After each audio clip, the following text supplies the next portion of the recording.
vitória, se quer vitória, pode crer em Deus. Se quer vitória, se quer vitória, vem louvar, vem louvar. Se quer vitória, é só clamar, é só clamar. Se quer vitória, venha se alegrar, se alegrar. Se quer vitória, clame a Jeová.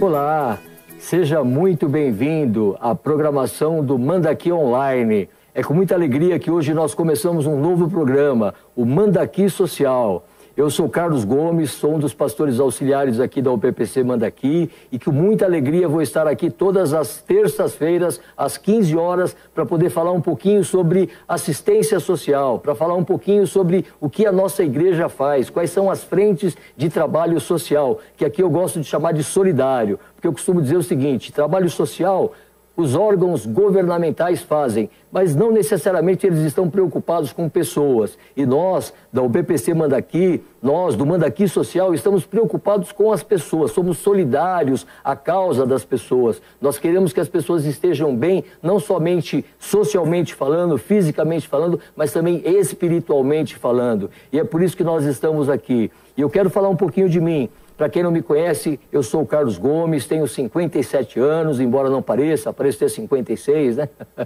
Sou casado com a Sueli, que eu chamo de Baixinha, sou pai do Felipe e do Lucas. Felipe e o Lucas são casados respectivamente com a Priscila e com a Andressa. Tenho 2 netos que são os mais lindos do mundo. Tenho o Noah, de 4 anos, que mora longe, morro de saudade dele. Tenho o Miguelzinho, de 8 meses, que é uma bênção na minha vida, grande motivo de alegria. E esse sou eu. Sou responsável pelo Ministério Social aqui da igreja, faço parte do corpo pastoral e com muita alegria sirvo a Deus. Sirvo a Deus há 37 anos e isso traz muita alegria para mim porque eu tenho visto o crescer de Deus na minha vida. E hoje, como eu disse, nós começamos esse programa onde nós vamos estar aqui semanalmente compartilhando com vocês assuntos relacionados à área social. E para esse primeiro programa e para os próximos programas, eu convidei para participar com a gente aqui o Gabriel Barbieri. Gabriel, fala um pouquinho de você também.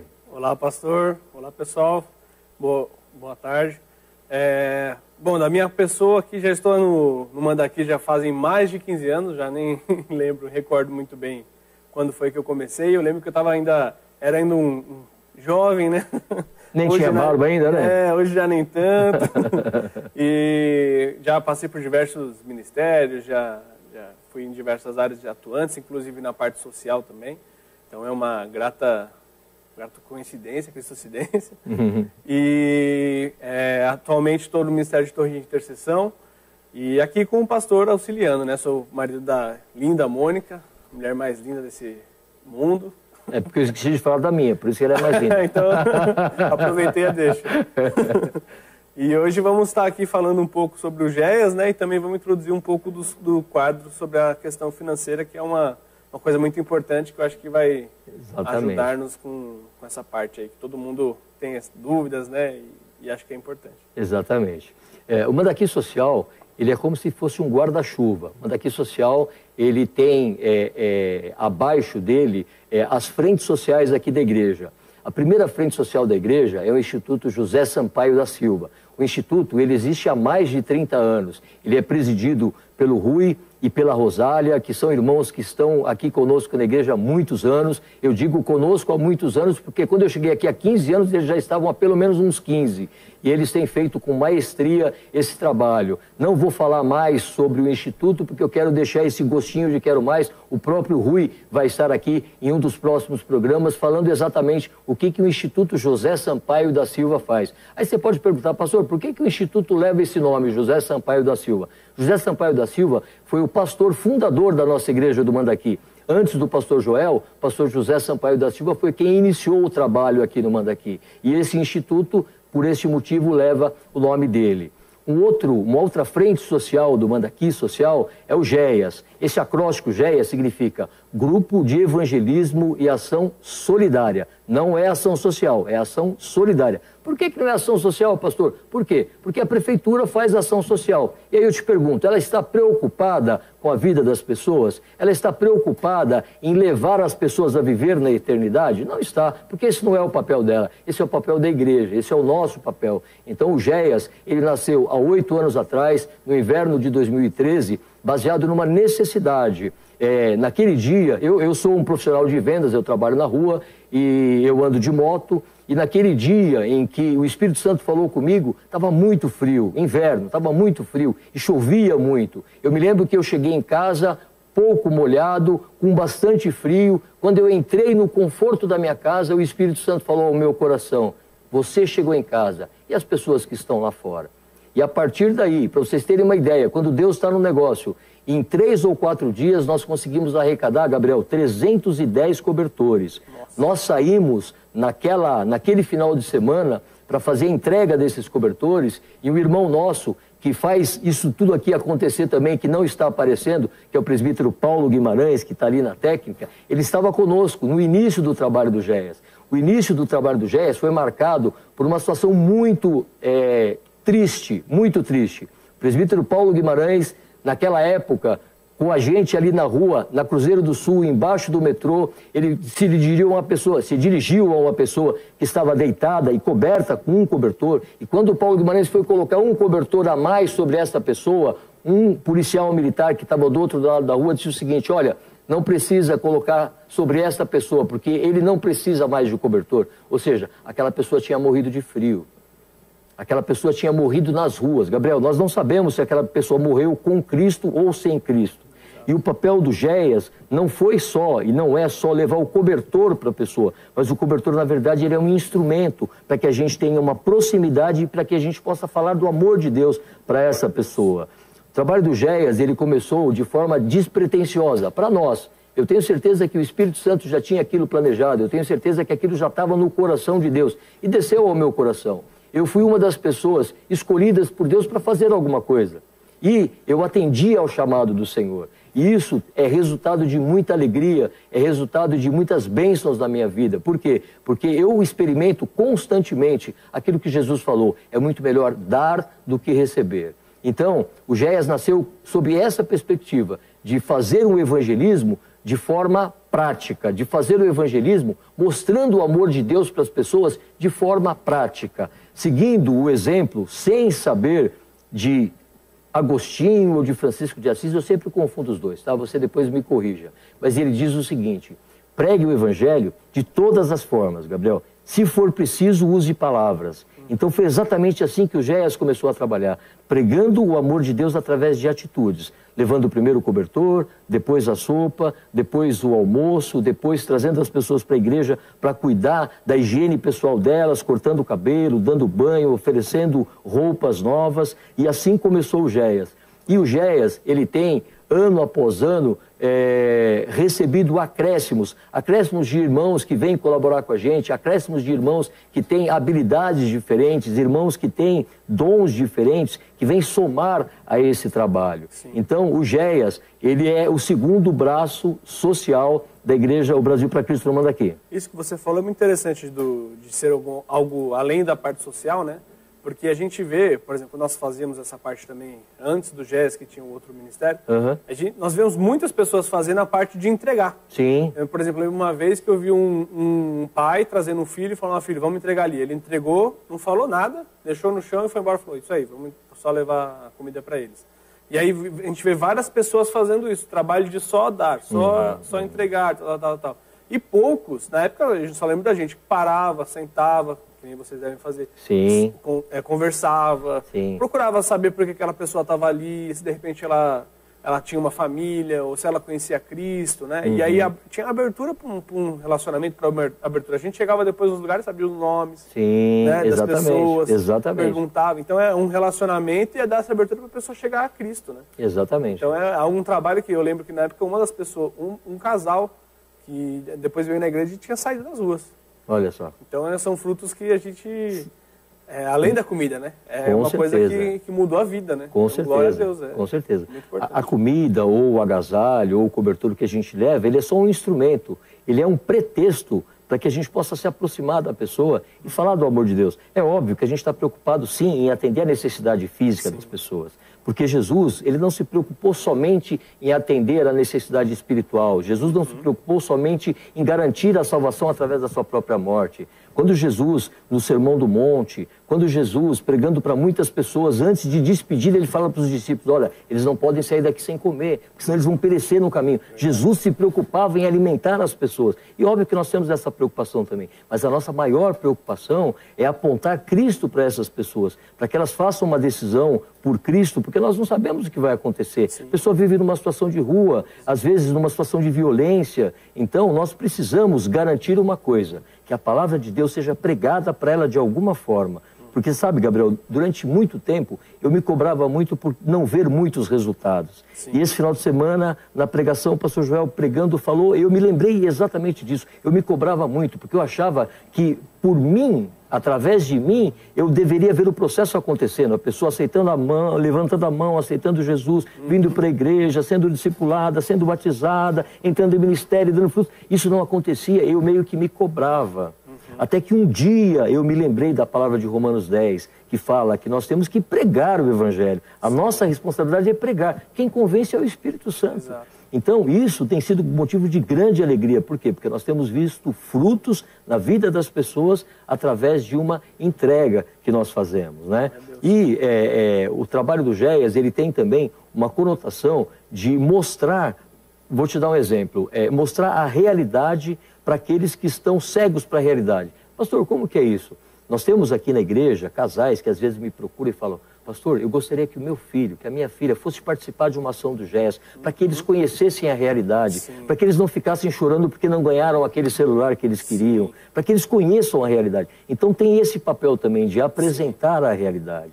E eu costumo dizer o seguinte, que nós, quando vamos para as ruas, muitas vezes nós vamos com um objetivo já pré-determinado de acrescentar alguma coisa na vida daquelas pessoas. Só que muitas vezes nós é que somos acrescentados. Verdade. Porque nós vemos a solidariedade entre eles. Nós vemos um que pega uma marmita e fala assim, olha, dá para me fornecer mais uma, porque o meu amigo foi catar o reciclável e ele vai chegar e vai deitar neste lugar daqui a pouco. Sim. Então a gente vê que uma pessoa que precisa de tantas coisas e ainda consegue se preocupar com o outro.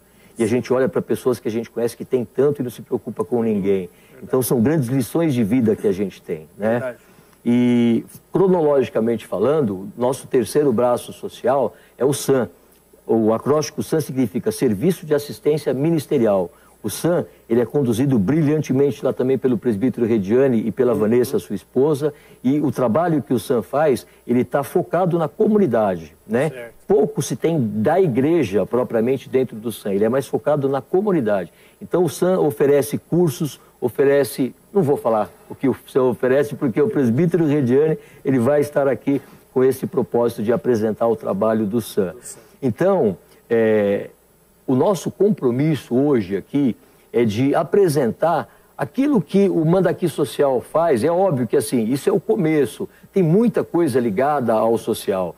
Quando, numa outra conversa que eu tive com o Gabriel, pensando num outro projeto de educação financeira, né, e voltado exatamente para, vou chamar de população carente, mas não só de população carente, mas voltado para pessoas que não sabem lidar com dinheiro, nós conversávamos sobre isso antes de sabermos que esse programa nasceria, antes de sabermos que a gente poderia contribuir dessa forma aqui, né, Gabriel? Só para vocês terem uma ideia, nós nos reunimos há uns 15, 20 dias atrás. Sim. E a gente conversou sobre como nós podemos ajudar essas pessoas a lidarem com o dinheiro, né? Para vocês que não sabem, o Gabriel ele não tem uma formação específica, né, da educação financeira, mas você vivencia isso na prática, né? Você tem um testemunho pessoal, você tem aquilo que Deus fez na tua vida e as lições que você aprendeu baseados na Bíblia, aplicados na sua vida pessoal, te levaram a ter a prosperidade e o sucesso financeiro que você tem. Sim. E o que você ensina é exatamente aquilo que você vive. Exato. Então, show de bola por isso. E o que a gente, qual que foi o desejo do nosso coração naquele dia? ensinar as pessoas a tratar com o dinheiro, né? Porque nós conhecemos, eu conheço e você conhece, e todo mundo conhece, pessoas que ganham pouco e vivem bem, e são capazes até de emprestar dinheiro para alguém, e pessoas que ganham muito e vivem mal. São escravas das suas dívidas e dos juros altos, por quê? Porque não sabem lidar com o dinheiro, né? A Bíblia fala, o amor ao dinheiro é a raiz de todos os males. As pessoas fazem com que elas sejam servas do dinheiro e não o dinheiro servos delas. Mas, enfim, eu não vou falar muito mais sobre isso, porque quem está aqui para falar sobre isso nessa noite é o Gabriel. O Gabriel, ele vai introduzir hoje um pouco disso, daquilo que ele vai falar sobre educação financeira, e nós vamos ter a presença do Gabriel aqui nos próximos programas também. Na verdade, o que ele vai dar para a gente nessa noite são pílulas de conhecimento de como lidar com o dinheiro. E eu tenho certeza, eu vou ficar curioso para as próximas e você também. Então eu já te convido a participar na próxima terça-feira, que o Gabriel vai falar da continuação desse assunto que ele começa a falar hoje. Então, Gabriel, sinta-se à vontade. Obrigado, pastor. Como o senhor mesmo disse, né, não sou nenhum especialista, mas aquilo que Deus tem ensinado, aquilo que Deus tem levado, é aquilo que eu procuro repassar e seguir para a próxima lição, né, que a gente nunca para de aprender, a gente nunca para de ter lições do Senhor. Cada dia tem uma lição nova, cada dia a gente passa por uma prova diferente e tem níveis diferentes, e assim a gente vai crescendo e aprendendo. Né? Sim. Então, respeitando a cada um do momento que está vivendo, às vezes as particularidades da vida de cada um, que cada um tem também, né, da sua família, etc. Nós vamos aqui tentar abordar temas que são comuns a todos, né? E que se você pensar de um lado pessoal ou de um lado mais profundo, você vai conseguir aplicar isso à sua vida também e ter um ganho, ter uma diferença, talvez entender um lado que você ainda não pensou e aplicar aquilo para transformar, para mudar a sua vida financeira, né? E, claro, sempre pautado na palavra de Deus, sempre pautado numa reflexão bíblica quanto a esse assunto que a gente vai comentar. Então, hoje, a primeira dessas reflexões que eu pensei para esse primeiro dia, seria a gente começar procurando o foco, a origem da questão financeira. Então, vamos passar aqui tentar criar um cenário, né? Então, se alguém está passando por um problema financeiro, que vamos supor que nesse caso aqui, o problema financeiro agora é um cartão de crédito estourado. Que nem a gente estava conversando antes que o senhor deu esse exemplo. Então, a pessoa tem um cartão de crédito que estourou. O limite era 5 mil, ela gastou 5 mil. Só como que isso aconteceu? Muito provavelmente, ela não pegou o cartão de crédito hoje, foi lá no shopping e comprou 5 mil reais. Não. Muito mais comum, isso é uma pessoa muito imprudente, mas muito mais comum é alguém pegar e falar, não, vou parcelar aquilo ali em 25 vezes. Eu vou comprar porque só... Porque a parcela é baixa, cabe no meu bolso, né? A parcela é baixa, não vou nem perceber. Não, vou comprar só mais aquilo ali, acho que dá para comprar e tal. E aí, tem até uma brincadeira que fala, né? Puxa, eu não sabia que de 5 em 5 reais, 10 em 10 dava 2 mil. E a conta vem, né? Sim. Então, às vezes, a gente se acaba se deparando com essa situação e percebendo só no final que deu esse problema, que aconteceu isso, né? E aí, lógico, é uma analogia mais simples, mas aí cada um tem que aplicar ao seu contexto de vida, né? Então, pensando a raiz do problema, se essa pessoa tiver esse problema financeiro, tiver fatura para pagar, e ela só se desesperar, só ficar triste, só pensar, puxa, não devia ter gastado muito e tal, e fazer o que ela tem que fazer para pagar aquela fatura, só que no mês seguinte ela não refletiu sobre as compras, sobre as coisas... O que causou esse problema, né? O que causou o problema e mudou as atitudes, ela vai de novo ter esse problema mais hora, menos hora. Pode ser que ela ficou muito assustada, no primeiro mês não aconteça nada. Ela pagou ou parcelou, não sei. E aí ela vai no próximo mês tudo bem, no segundo mês tudo bem, no terceiro mês tudo bem. No quarto mês que ela acabou de pagar o parcelamento, vamos supor, agora está tranquilo. Aí vai... Posso gastar de novo. Exatamente. Mesmo problema de novo. Então, pessoas acabam vendo esse ciclo, né, de dívida paga, dívida paga, dívida paga. E nunca tem um respiro, né? Porque quando a gente procura uma vida financeira que tenha saudável, uma coisa que tenha uma sustentabilidade, você tem que pensar que você tem que ter um dinheiro para certas divisões no seu salário. Então você não pode gastar tudo, você tem que guardar um pouco, você tem que pensar em coisas que vão acontecer, que são imprevistos.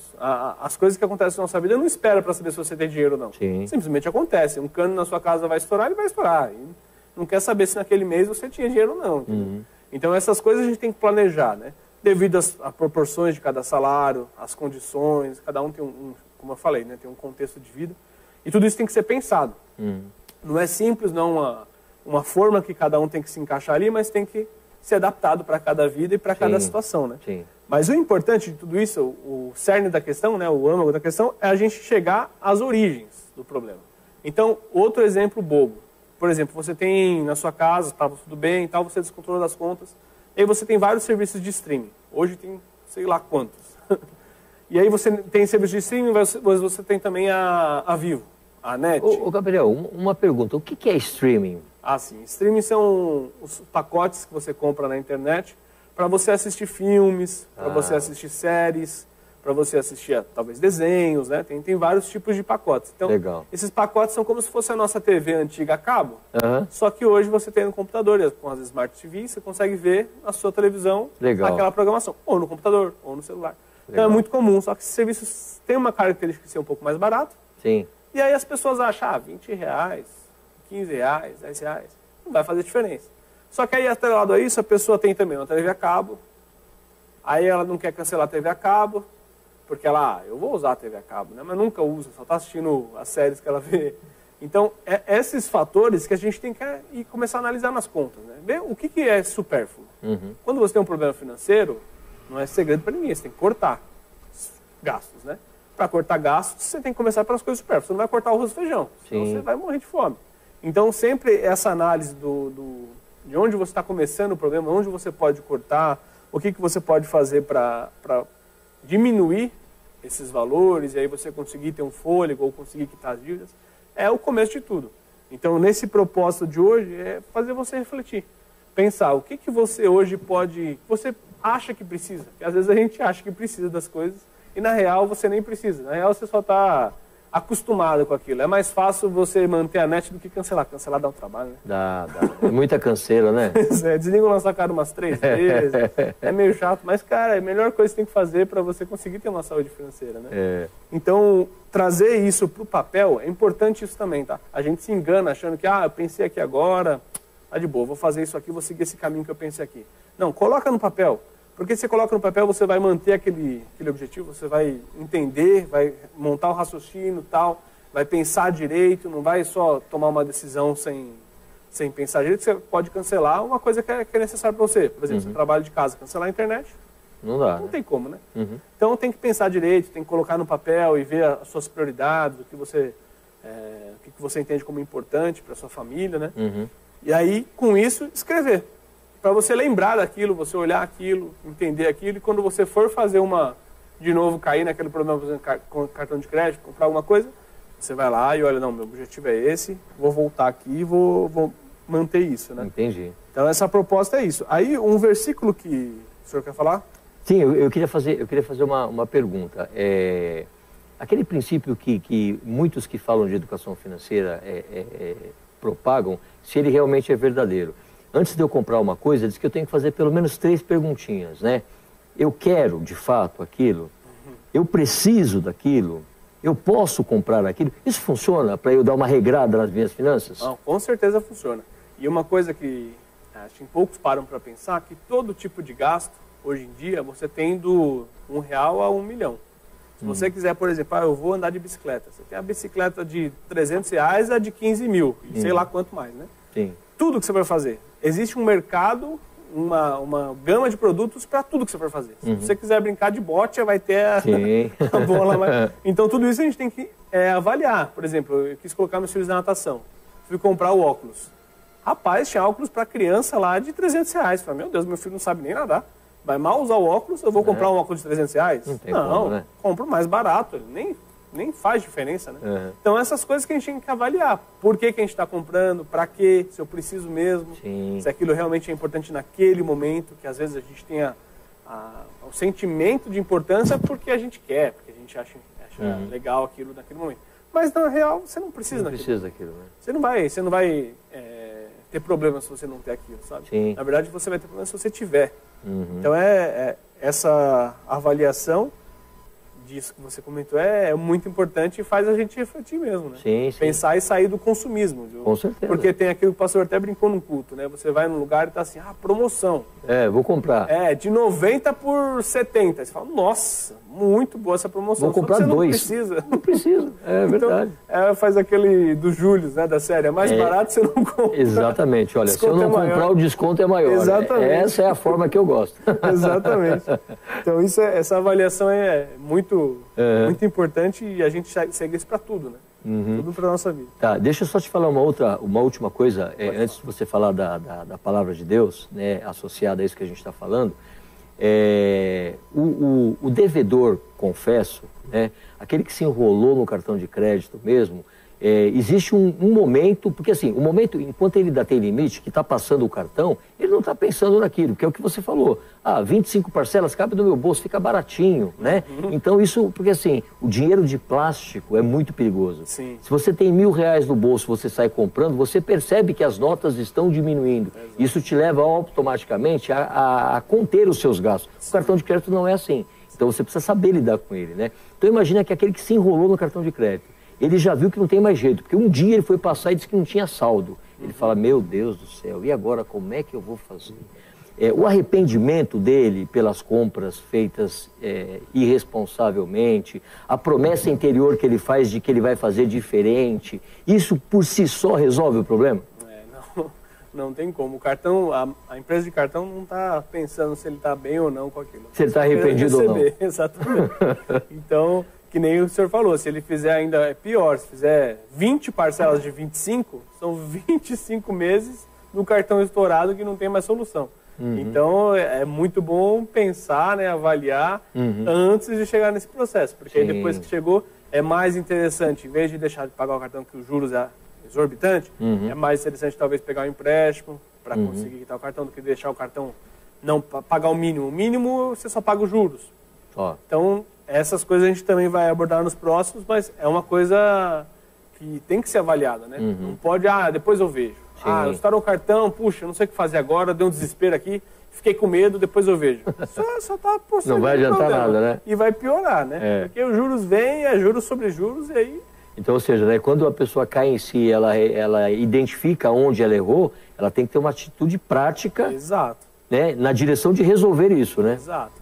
E aí entra naquilo que você falou, de cortar isso aqui, cortar isso ali. Exatamente. Para começar a resolver. Pode dizer que você falhou já, poxa, mas R$30 vai fazer diferença. Faz. Num ano, né? Sim, 360. Exatamente. Então a gente tem que pensar nas contas a longo prazo. A gente faz conta rápida, a gente não combinou, viu? Essa, né? Se começar a complicar. Não complica. Então é importante pensar a longo prazo, que acho que ninguém pretende morrer em um ano, né? Então a nossa vida é construída com coisas a longo prazo, né? Com certeza. Então tudo a gente tem que avaliar a longo prazo para entender o tamanho das coisas. Com certeza. Então, falando no versículo, a gente vai ler uns versículos sobre essa questão, que é justamente pensar como Jesus fez a gente refletir sobre a origem dos problemas, né? Então, aqui entre aspas, tema, mas o que a gente está querendo refletir é sobre a origem. Então, vamos ver aqui o que Jesus fala em Mateus 5, 21 até 28. Eu vou ler na NVI e a gente vai colocar esse versículo para a gente ler. Eu vou lendo aqui. Vocês ouviram o que foi dito aos antigos, não mate. E ainda que matar, estará sujeito a julgamento. Eu, porém, lhes digo que todo aquele que se irar contra o seu irmão estará sujeito a julgamento. E quem insultar o seu irmão estará sujeito a julgamento do tribunal. E quem o chamar de tolo estará sujeito ao fogo do inferno. Portanto, se você estiver trazendo a sua oferta ao altar e lá se lembrar que seu irmão tem alguma coisa contra você, deixe diante do altar a sua oferta e vá primeiro reconciliar-se com seu irmão. Então volte e faça sua oferta. Entre em acordo sem demora com seu adversário, enquanto você está com ele a caminho, para que o adversário não entregue você ao juiz. O juiz entregue você ao oficial de justiça e você seja jogado na prisão. Em verdade lhe digo que você não sairá dali enquanto não pagar o último centavo. Vocês ouviram o que foi dito, não cometa adultério. Eu, porém, lhes digo, todo que olhar para uma mulher com intenção impura já cometeu adultério em seu coração. Então, esses versículos falam sobre a questão de a gente ir para para a origem do problema, né? Então, antes, Jesus está falando aqui que antes do Velho Testamento se falava, se você matar, você pecou. Mas hoje não. Hoje, com a vinda de Jesus, com a vinda do tempo da graça, ele volta a gente para uma coisa mais interna. Então, antes de você matar, se você já pensou, se você já teve no seu coração, então você já cometeu. E aí a gente está na origem do problema. A gente está tratando a origem do problema. Que é a motivação do coração, né? Exato. Então não é só a realização que você fez, então você é um pecador por causa disso. Não, você já cometeu aqui dentro. Sim. Agora, mesmo que você não tenha realizado, você já tem que começar a tratar ali. Exatamente. Ali já começar a tratar. Então a gente fala aqui até do juiz, né? Que se você tem um adversário, entrar em acordo com ele, se você não entrar, você vai ser preso, só vai sair quando pagar o último centavo. Justamente daquilo que a gente falou. De não deixar as coisas passarem, as coisas ir, depois eu vejo o que eu faço, eu não sei como resolver agora, não vou fazer nada. Ou seja, resolvem quando você tem alguma forma de interferir na situação. Até o dia que você vai para um tribunal e uma causa é ajuizada em seu prejuízo, aí você não tem mais o que fazer. Exatamente. A não ser chegar diante do juiz. Né? Exatamente. E se também não quiser ir diante do juiz, aí vai preso e assim vai seguir o processo. Então é essa reflexão sobre a parte financeira e esse versículo que a gente refletiu sobre essa questão de ir para o centro da questão. Bacana, Gabriel. Muito bom, muito bom. E eu confesso que eu já estou curioso. Eu, obviamente, conheço a pauta do que você vai falar, mas eu quero saber o que você vai falar, né, na semana que vem. E eu sou uma das pessoas que, dentre tantos aí, eu tenho certeza que estão curiosos para saber quais são as dicas que você vai dar. Como ganhar mais dinheiro, como fazer o dinheiro multiplicar. Você vai falar sobre isso? Olha, com a graça de Deus eu vou procurar. Você sabe que uma vez eu visitando um cliente, e ele me disse uma coisa muito importante. Eu no meu trabalho, eu visito empresas e o meu público-alvo é a área financeira das empresas, né? Uhum. E eu conversando com o diretor financeiro de uma empresa, ele me disse o seguinte, falou, Carlos, eu vou dizer uma coisa para você. A nossa vida financeira, ela é semelhante às nossas unhas. Eu falei, opa, eu gosto de analogia, como é que é isso? Mas como isso? O senhor me explica melhor? Eu explico. As unhas, você todo dia dá uma olhadinha, e uma vez por semana você dá uma cortadinha. Então, é um princípio, que mostra o seguinte, olha, eu tenho que ver onde eu estou gastando o meu dinheiro. Eu tenho que todo dia estar atento a isso, né? Exato. Quando a gente teve aqui, alguns anos atrás, o curso de educação financeira que foi começado pelo pastor Capella, interrompido por causa da HN1 que queria matá-lo, mas glória a Deus não matou, você o substituiu e continuou falando sobre esse assunto, né? E ali o pastor Capella falava, olha, pega um papel, eu lembro da primeira aula dele, eu estava sentado aqui na frente, pega um papel e marca tudo que você gasta no dia, né? Então, isso mostra a importância de ser uma coisa dia a dia. Não adianta você olhar no final do mês quando você gastou, porque você já estourou, não é verdade? Então é isso, né? Assim, a gente tem muito mais para falar sobre esse assunto. Nós temos aqui o nosso tempo limitado e também temos o desejo sincero de que na semana que vem vocês estejam aqui com a gente para participar mais uma vez, para aprender como eu estou aprendendo aqui e que a gente possa caminhar junto. Então, próxima terça-feira e todas as terças-feiras, às 15 horas, nós estaremos aqui. Temos uma série com o Gabriel falando de vida financeira e teremos outras séries que virão também falando de assuntos que você pode ter certeza que vão se aplicar ao teu dia a dia, que vão falar da tua realidade, que vão te ajudar de alguma forma, tá? Queremos, eu e o Gabriel, agradecer a tua participação e a tua presença e encerrarmos por aqui o nosso Manda Aqui Social, o primeiro, sinta-se privilegiado assim como nós estamos nos sentindo. Participamos do primeiro programa Manda Aqui Social. Seja bem-vindo na semana que vem já, hein? E que Deus te abençoe, te guarde, te proteja e te dê graça para administrar aquilo que Ele coloca nas tuas mãos. Deus abençoe, pessoal. Tchau, até semana que vem. Até semana que vem. Tchau.